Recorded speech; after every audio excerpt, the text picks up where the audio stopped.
हम लोग उस खानदान से बिलोंग करते हैं, इसलिए हमें बस उसकी रॉयल्टी या ऐसा कुछ कि हमारे परिवार का जीना आसान हो सके, इसके लिए हम लोगों ने उसमें प्ली डाली थी। सुप्रीम कोर्ट ने उसे रिजेक्ट कर दिया है।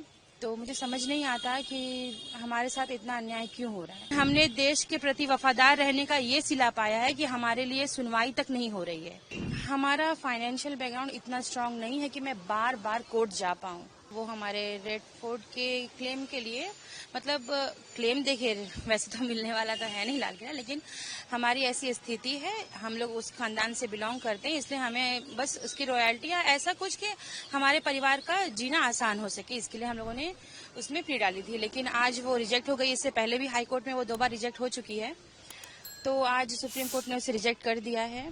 तो मुझे समझ नहीं आता कि हमारे साथ इतना अन्याय क्यों हो रहा है। मेरे लिए अन्याय है क्योंकि हमारे दरख्वास्त को ठीक से सुना भी नहीं गया है अभी तक। एटलीस्ट वहाँ पे सुन सकते थे कि हमारा सोच क्या है, हम चाहते क्या हैं।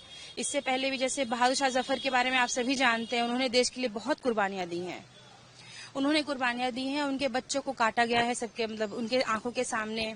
उन्हें इस देश से बाहर निकाल दिया गया। वो मरते दम तक वापस नहीं आ सके। इतनी कुर्बानियां देने के बाद भी, वो भी देश के लिए उन्होंने कुर्बानियां दी थी। अगर वो चाहते तो अंग्रेजों से हाथ मिलाकर आराम से रह सकते थे। जैसे आज बहुत सा राजघराना है जिन्होंने अंग्रेजों के सामने अपने घुटने टेक दिए, तो वो आज आराम से रह रहे हैं।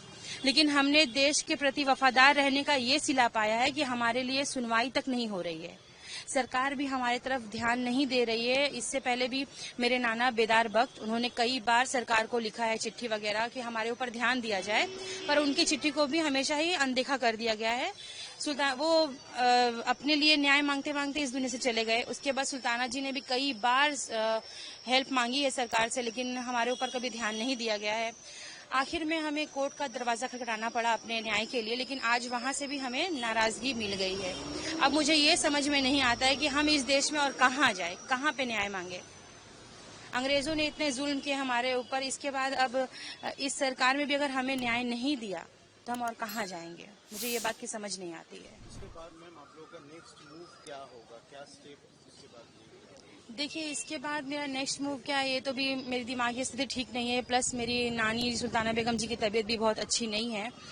तो अभी आगे हम क्या करना चाहते हैं ये तो मुझे ठीक पता नहीं है, लेकिन हमारा फाइनेंशियल बैकग्राउंड इतना स्ट्रांग नहीं है कि मैं बार बार कोर्ट जा पाऊँ।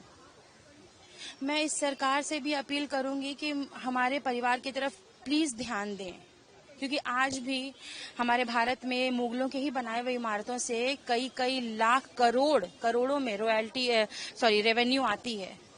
उसके बावजूद भी आज उन्हीं के वंशज जिन्हें पास अपना घर नहीं है, एक झोपड़ी में रहने के लिए मजबूर है। तो ये शर्म की बात है, ये बहुत ही शर्म की बात है। फिलहाल लड़ाई तो जो है वो जारी रहेगी। अब कहाँ तक हम जाएंगे हमको पता नहीं है। फिर भी हम सरकार से, इस देश के सरकार से, न्यायपालिका से गुजारिश करूंगी कि हमारे लिए कुछ करें, हमारे ऊपर ध्यान दें।